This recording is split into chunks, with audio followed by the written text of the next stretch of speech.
All right, so we got some little group settings here in your little living rooms. A couple of questions for you at the beginning and then a couple of questions for you at the end, all right? So here you go. It's nice to come in here and catch up because we all weren't here last Saturday. So I heard some people saying, how's your Thanksgiving, all that kind of stuff.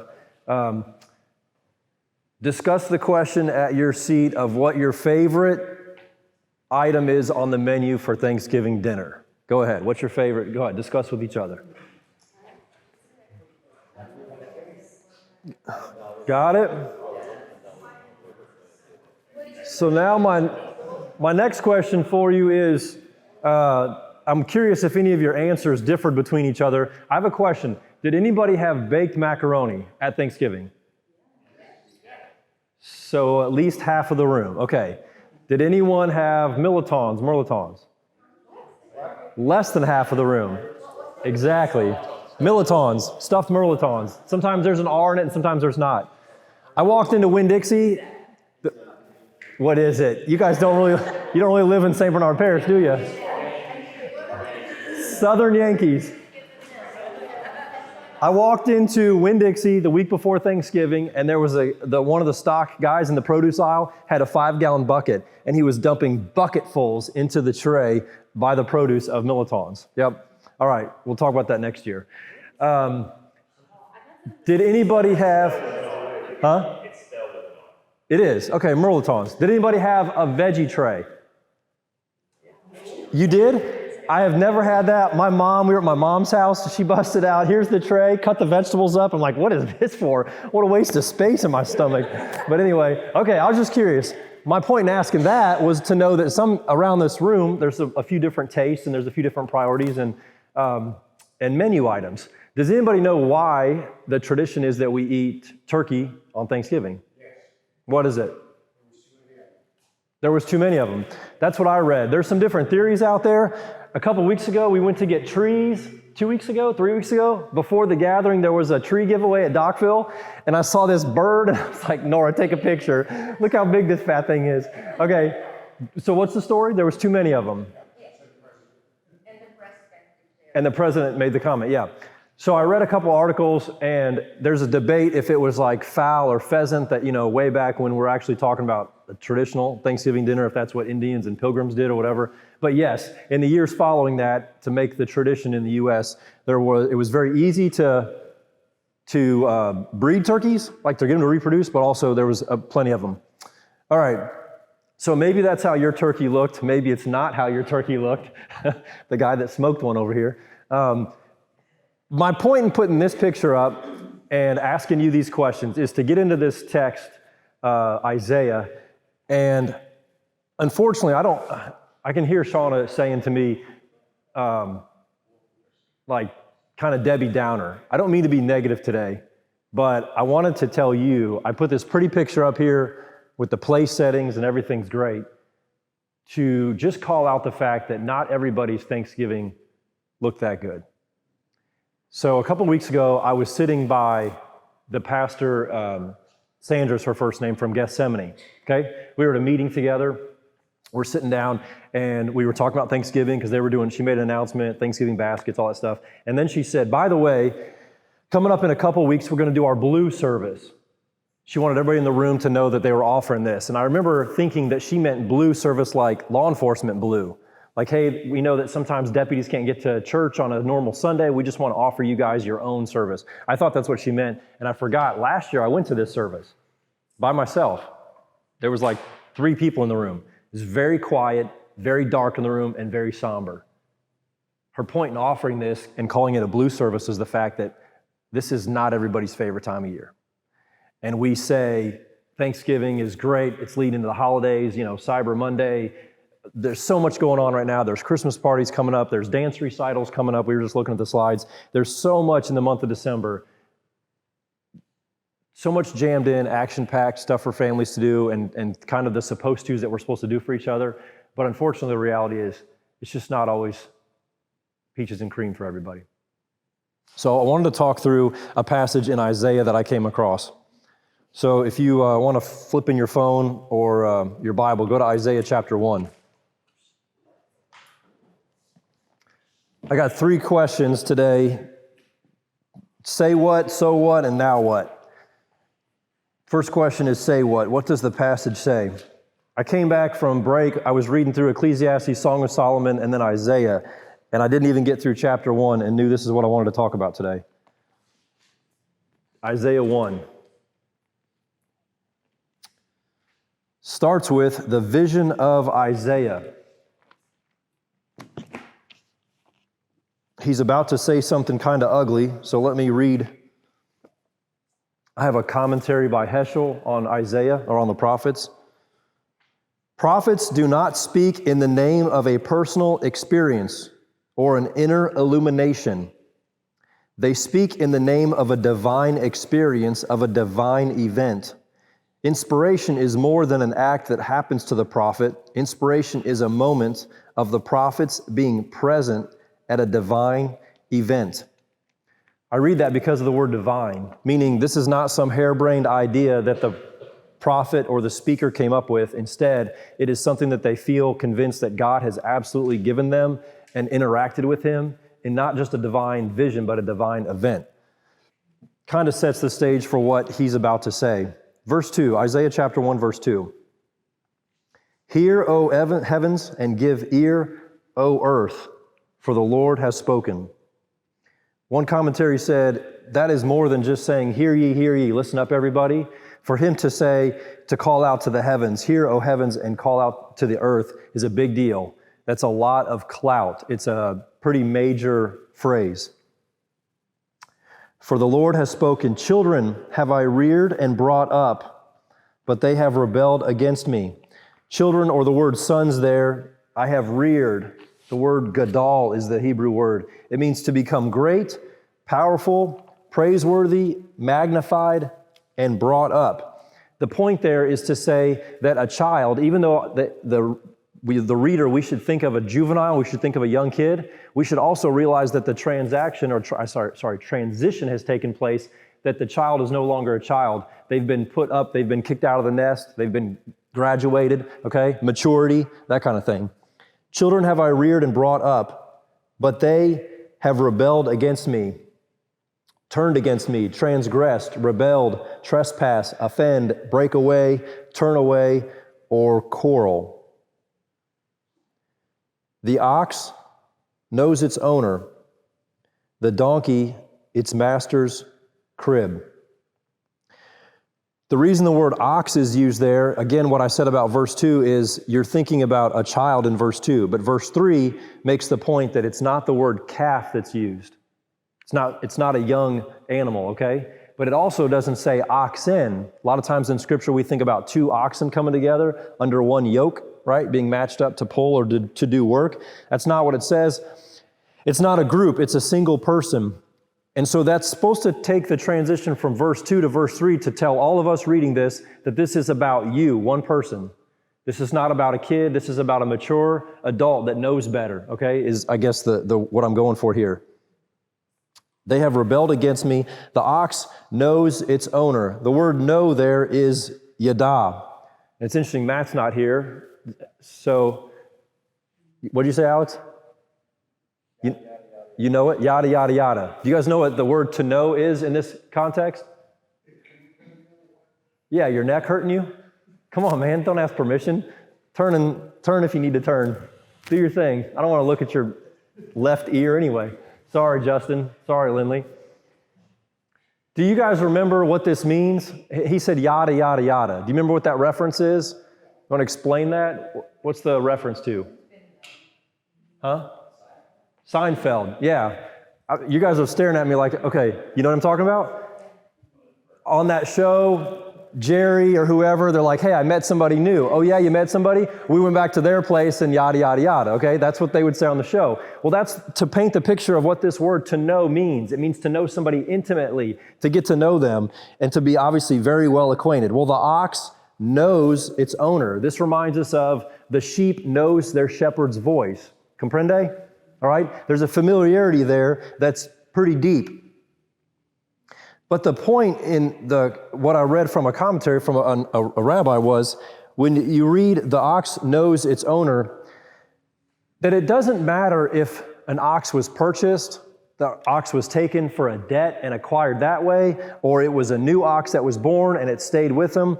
However they got it and possessed it or recovered it, took it out of it was injured and you got it. None of that matters. The point is the relationship, the ox and the owner, that it originated with God. That's what I read. And I thought, wow, it's really interesting to stop and think for a second. I'm a pretty analytical person. Some of you know this. Sometimes I want to know the reason for something or how this happened or whatever. And I look at this and I think, yeah, the ox. How did you get the ox? Where did the ox come from? What's the age of it compared to your other ox? Or do you have more than one to pull the wagon or plow the field or whatever the case is? And all that stuff aside, this commentary boiled down to one fact. Remember that it originated with God. And I guess when we look back at verse 2, this is ironic, Walt, from your introduction of talking about some of the brokenness at Thanksgiving. I guess that's one reminder is we think through a whole situation and we analyze it and we think we know because we're 100% right, when the reality is, boil it down to one thing. What's God's intentions in this whole circumstance? And too often we've already got our own agenda spoken into a situation or our expectation or whatever. But if you stop and say, all that aside, hold on a second, let's go back to originate with God and ask Him what He's trying to do here. That right there might be a problem for you or a starting point. The second part, the donkey knows its master's crib. Crib there is a manger, a feeding trough. And the owner, back to the word master, the word there is Baal or Baal, which surprised me, and I thought that was going to be pointing back to the gods, little g. And I didn't read this, but I think it's also pointing to the fact that they use the word donkey there. And in our day and age, what's a donkey known for? Stubbornness, yeah, jackass, like you're not cooperative and you're rude and all that kind of stuff. The relationship there is a little bit more broken. The ox knows its owner is a little bit more ideal. I guess in a literal sense, maybe we need to stop sometimes acting like donkeys and go back to our relationship with our owner, as in God is the Father. We need to bring it down a notch and remember the perspective. All right, let's finish this up. But Israel does not know, and my people do not understand. Israel does not know, and my people, my nation, my kinsmen, I guess think about Thanksgiving, my family, my friends that I'm with, my community, right? My people do not understand. They do not perceive. They do not observe. They do not know. When we went back to reading the big picture about Isaiah, it brings up the fact that later on in chapter 2, there's a pretty big confrontation. There's a pretty big confrontation about pride. The fact is, Israel does not know, my people do not understand. There is an attitude of pride and knowledge or wisdom where we think we know everything. And come back to this, verse 2, the ox knows its owner. Too often, we as humans, we as people, we in 2023, almost the year 2024, we think we know everything. And the reality is, even an animal knows its owner and knows its perspective and can come back to where it comes from. So, what does that mean, and what do we do with this? I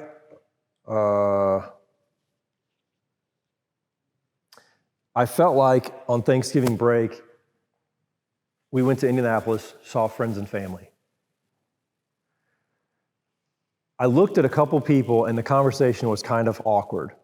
I don't know about you, but sometimes at Thanksgiving I see family that I haven't seen in a year or 2 years because we haven't been up there to see this one side of the family kind of thing. And then other people are pretty familiar, a cousin or a whoever. So I'm talking to them and it's like one of those like, hey, how's life, how's work, whatever.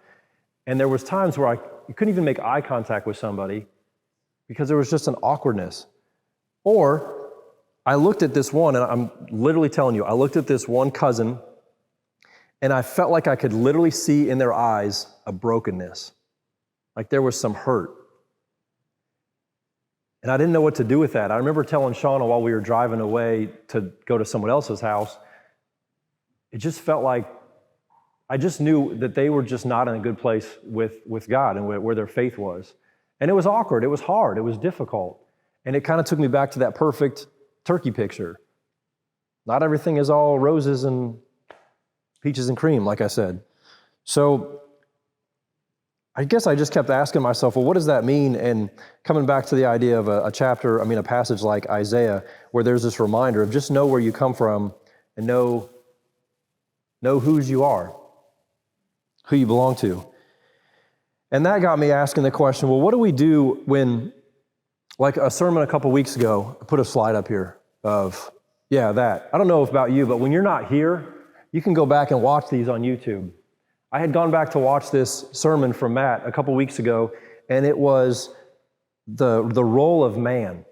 God created man. Remember, he's been in Genesis 1 when God created man. And he talked about when God breathed into Adam and gave him life.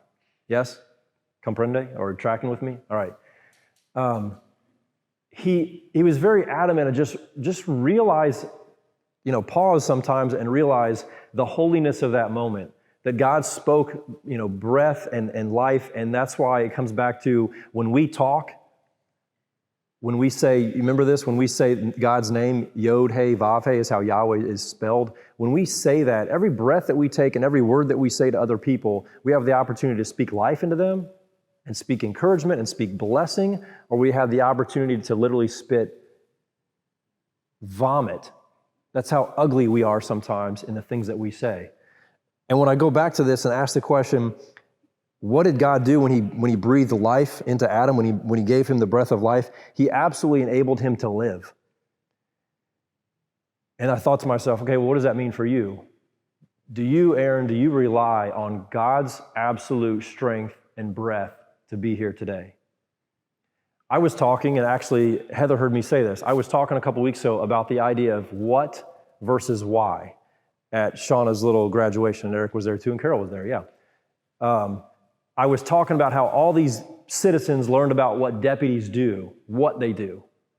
And if anybody comes up and asks you the question, what do you do at work? You could tell them, what do you do, right? It's pretty easy. I talk to customers, I make the sale, I deliver, bing, boom, right? What you do. But it's a lot more difficult question to ask the question of why I do what I do. Yes? Why? Because then you get into this whole thing about, man, what gets me up in the morning? What drives me? What's the motivation to this? Or why do we have a Citizens Police Academy and tell all these deputies, all these citizens why these deputies do this? And I realize this is a different question. If God gives us the absolute breath to be here, then maybe the question is not what or why, maybe it's how. How, on a daily basis, do I physically, relationally, emotionally, and spiritually, how do I keep breathing, and do I keep functioning, and do I keep interacting with people? Because unfortunately, too often, we get, I think, very caught up in who we are and who we think we are, and that we got all the answers, instead of just continuing to know that God absolutely enables you to be here one step after another, one conversation or one relationship after another. I say that because I kind of got convicted this week, and I told Walt and Lindley this, and Alex. We had gotten together a couple times over the last several months in the morning, have biscuits and coffee and good conversation. And that was pretty much the commitment that we made to each other, was just good conversation. No drama, no complaining and whining about life. And I skipped this week. I went early and I skipped out and I left. And why did I leave?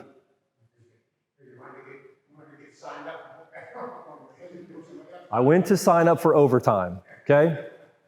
You guys know this example. All right, so we have this good stuff, this good appointment, these good conversations, and that's what life is about. It's trying so hard to because society's pretty ugly sometimes. And I said, we've got to do something better, guys. Let's meet and let's talk. And I skipped out on that this week to go sign up for overtime, pretty much to go chase money. And I could rationalize it in my head, and I told them, this is why I'm doing it. And I told them, I got a bad shift last time. I want to go get the good overtime.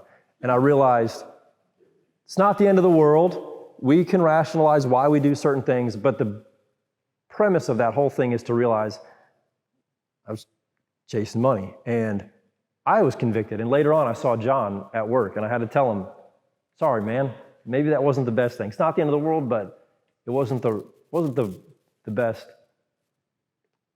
motivation.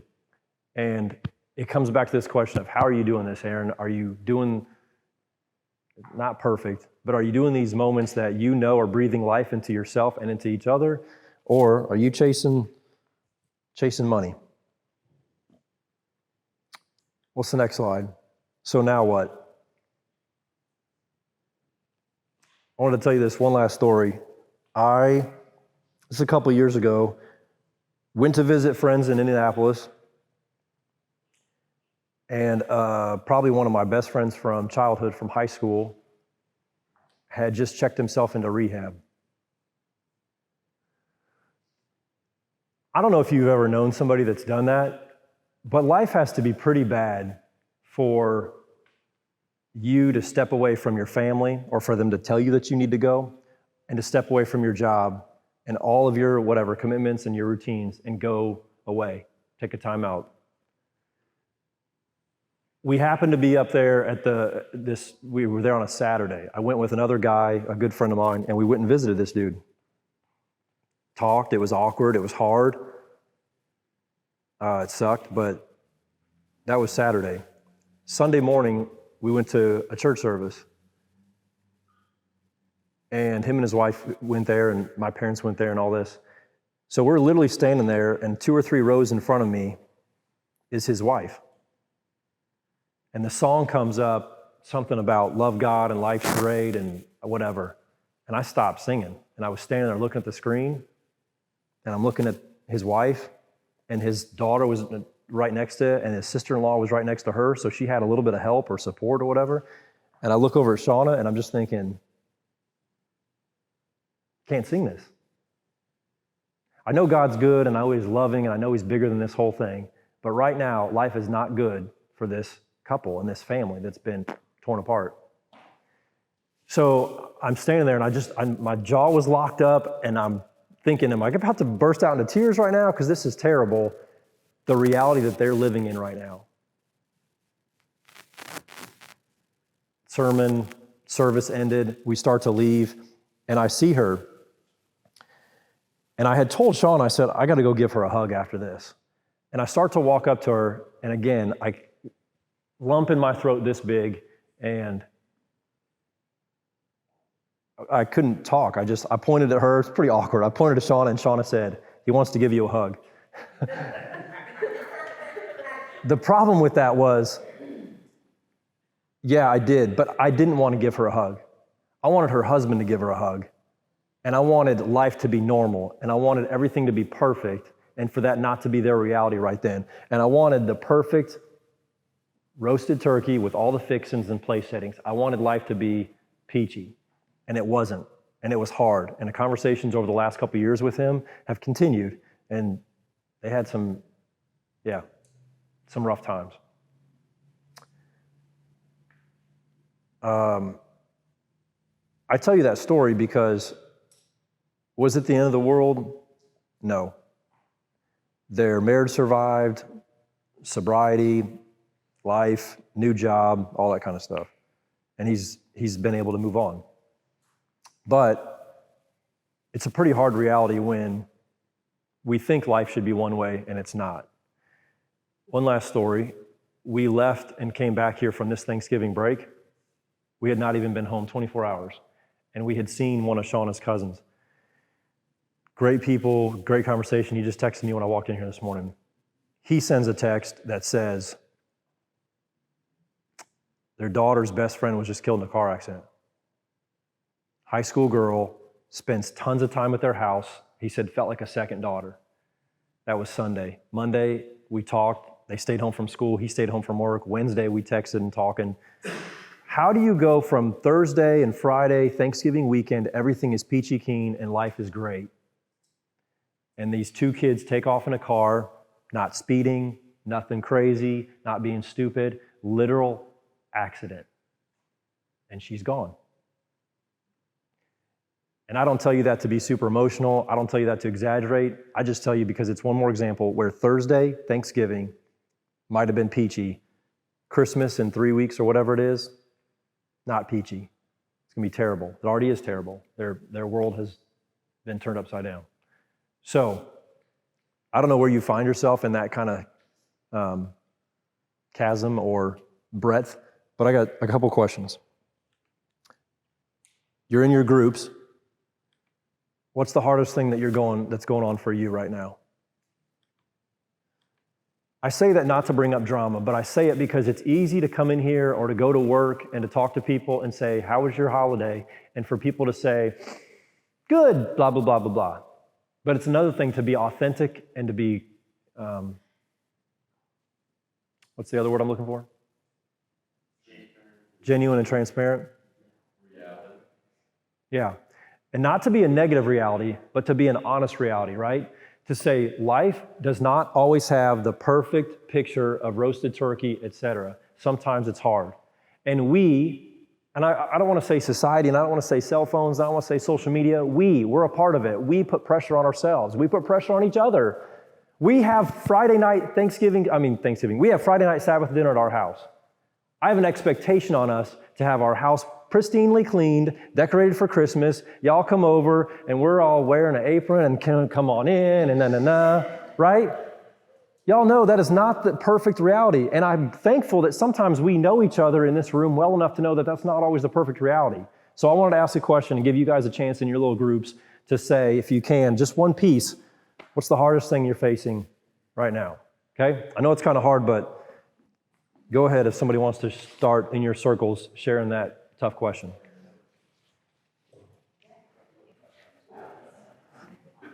Another question? I wanted to give you some time. Huh? No thanks. Where is, my question is, where's this going? And it could be, your thoughts from this morning. It could be your emotions. It could be, man, we did the high holidays, we did Thanksgiving, we're coming into Christmas, coming into the new year. It's that time to make decisions and all that kind of stuff that, again, society tells us we're supposed to do. But part of me thinks, like I was here this morning and Kevin, and it was early and there was nobody else here. And I thought, it'd be nice to have more help to set up chairs or to make coffee. Abby's back there with the kiddos, which is wonderful. I know for families with young kids, we got to have more people to do that. We got to have more people to host Sabbath dinner. I'm giving the typical examples. I think we need to ask ourselves, are we using our gifts and abilities and personalities and creativity to help this group and to bless this group and to serve? Are we doing it, or are we being prompted to do something more? I don't know the answer to that question. And sometimes I forget, there's a lot going on here in this building, and I know we love, who the gathering is in the community. I know they're like cleaning out some daycare stuff right now. And Abby said they're going through some changes, Where's that business? Where's that ministry going? Where's this group going? Where are you going? What are you doing with what you've just thought and what you've thought this morning? And do you need to say something out loud like, you know what? I'm feeling like I need to help, blah, blah, blah. I can't answer that for you, but I wanted you to be honest with some people in your group to see if something was on your mind or on your heart to share with them. So answer that question however you want. Where's this going? Go ahead.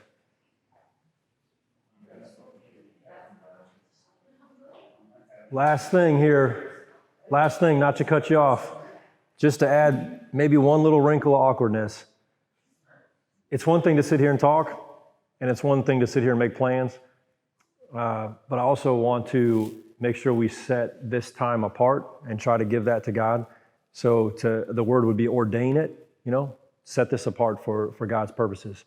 Somebody in your group, pray for your group before we leave, please. Somebody in your circle.